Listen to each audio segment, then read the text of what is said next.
Assalamualaikum semuanya. Kembali lagi di rutinitas aku sebagai ibu rumah tangga, dua anak dalam mengurus rumah dan mengurus anak. Nah, teman-teman gimana kabarnya nih? Semoga selalu dalam keadaan sehat dan selalu diberi kebahagiaan ya setiap harinya. Amin, amin ya robbal alamin. Nah, ini kegiatan sore hari aku. Jadi ini sebenarnya video lanjutan sebelumnya ya. Jadi setelah beberes rumah full serumah, nah ini aku lanjut lagi buat ngurusin anak-anak. Ini aku habis mandiin Deangka, habis ini baru lanjut mandiin masnya tuh masih main sepeda di luar. Jadi ini aku mandiin aja dulu adiknya, terus aku lanjut mau kasih makan Deangka. Dan karena Oma Raka adik-adik aku udah pada pulang ya, jadi ini nanti balik lagi ke rutinitas seperti biasa teman-teman. Aku masaknya ya sore hari ataupun habis maghrib gitu ya, pokoknya tunggu pas suami pulang kerja lah, biar ada yang gantian ya jagain anak-anak. Soalnya udah nggak konsen nih teman-teman, Deangka terutama Deangka sih, dia tuh udah aktif banget kan, udah manjat sana manjat sini, jadi tuh kadang mau masak simple yang cepet aja tuh jadi lama banget gitu ya. Dan sekalian juga jadi alasan ya biasanya buat ganti shift gitu nggak sih teman-teman.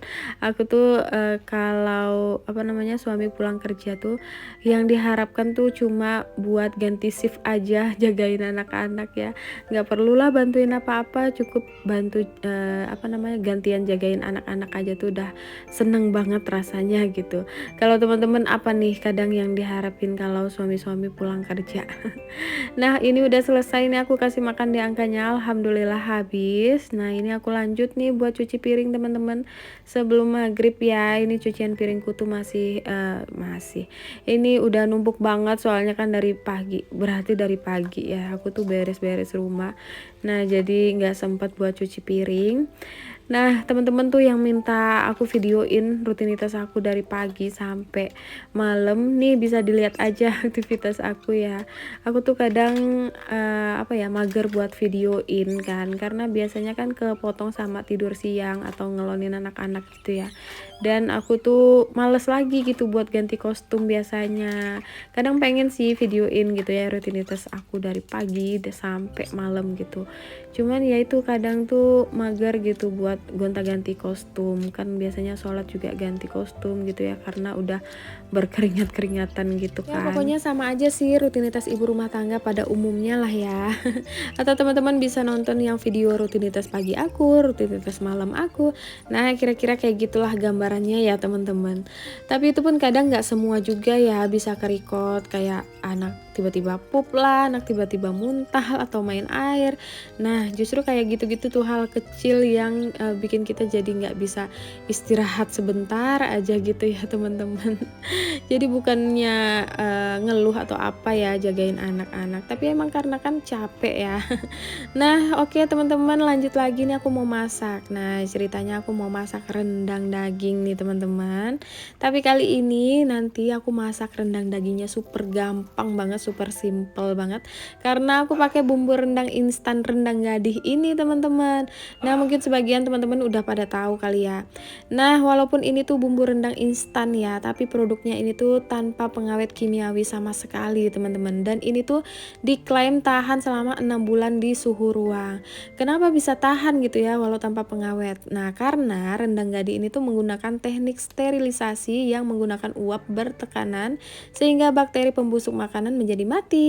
Pokoknya untuk penjelasan lebih lengkapnya teman-teman bisa cek aja di Google. Nah, ini di kemasannya juga udah lengkap ya, komposisi, cara penggunaannya, tanggal expirednya, dan tenang aja produk ini tuh sudah memiliki sertifikat izin pangan industri rumah tangga ya teman-teman.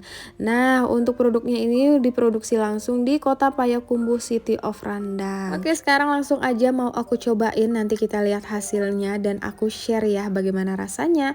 Nah, ini aku udah siapkan daging sapinya sekitar 500 gram. Pokoknya aku sesuaikan aja petunjuk yang ada di kemasannya. Ini menggunakan air 2 liter. Nah, kemudian ini kita rebus dulu ya teman-teman. Nah, selain rendang daging sapi ini juga bisa ya digunakan untuk rendang daging ayam, rendang kambing, dan lain-lain. Nah, setelah mendidih nih, kita angkat dulu buih-buih yang ada di bagian atas yang mengapung ini, kotoran kotoran-kotorannya. Kemudian baru lanjut kita masukkan bumbunya. Nah teman-teman, di dalam satu kemasan bumbu rendang instan ini dia tuh udah lengkap banget ya teman-teman. Jadi udah ada bumbu rempahnya, udah ada santannya juga berupa minyak kelapa gitu. Nah jadi kita nggak perlu lagi menambahkan apa-apa ya teman-teman.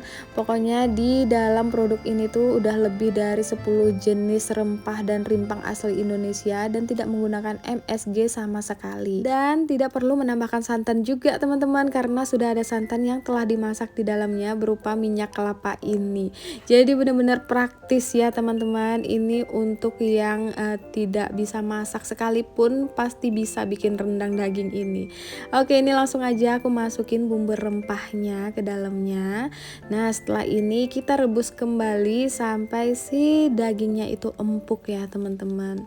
Nah kurang lebih proses masaknya ini sekitar 2 jam. Jadi lebih hemat waktu sih ya dibanding kita bikin ataupun menyiapkan bumbu sendiri gitu. Aku tambahkan daun salam, daun jeruk, ini hanya opsional ya teman-teman. Nah ini airnya udah menyusut teman-teman. Tadi sambil sesekali diaduk juga ya. Nah setelah ini baru kita tambahkan minyak kelapa atau santan yang telah dimasak ini. Nah tapi dirasa-rasa dulu ya, kalau dagingnya memang belum empuk itu tinggal ditambahkan aja lagi airnya, pokoknya sampai menyusut dan dagingnya tuh empuk. Baru kita masukkan si minyak kelapanya ini. Nah kemudian diaduk-aduk rata dengan api kecil aja sampai si rendangnya itu berubah warna jadi coklat kehitaman gitu. Nah udah deh, cuman karena aku tuh lebih suka yang rendang itu kan masih ada kuah-kuahnya gini ya, jadi aku nggak tunggu sampai bener-bener kering atau berubah warna ke coklat hitaman gitu teman-teman. Jadi sesuai selera ya teman-teman. Pokoknya kali ini aku masak rendang daging tuh bener-bener praktis banget dengan bumbu rendang instan rendang gadih ini ya teman-teman. Karena kita tidak perlu lagi menyiapkan mengolah bumbu rendang yang kadang tuh memakan waktu lebih lama gitu kan. Oke, ini udah jadi rendang daging aku. Bener-bener tinggal cemplung aja udah jadi gitu ya. Nah habis ini langsung aku mau cobain gimana ya rasanya. Kelihatan dari hasilnya aja tuh udah kelihatan enak banget kan. Oh ya teman-teman, produk ini bisa didapatkan di marketplace Shopee ataupun Tokopedia dengan keyword pencarian rendang gadih, atau nanti untuk link pembeliannya aku taruh di description box ya teman-teman. Barangkali teman-teman ada juga yang mau cobain. Nah ini daging aku tuh super empuk banget ya, tuh kelihatan kan. Dan pas aku coba, aduh ini hasilnya ternyata enak banget teman-teman. Berasa kayak aku masak rendang yang super ribet banget itu loh. Dan suamiku juga bilang katanya ini tuh enak gitu. Tuh Mas Raka juga lahap banget. Untungnya ini tuh nggak terlalu pedas gitu ya, sedang lah pedasnya gitu. Untuk anak kecil pun bisa makan gitu. Aduh ini diuul-uul sama nasi hangat kayak gini tuh nikmat banget ya teman-teman. Ya pokoknya semoga informasi yang aku sampaikan ini bermanfaat. Pokoknya kalau teman-teman mau cobain produknya bisa cek aja linknya di description box aku ya. Oke, sampai di sini aja video kali ini. Semoga bermanfaat dan semoga bisa menghibur juga teman-teman semuanya. Sampai jumpa di video aku selanjutnya. Jangan lupa like, comment, dan subscribe. See you, bye.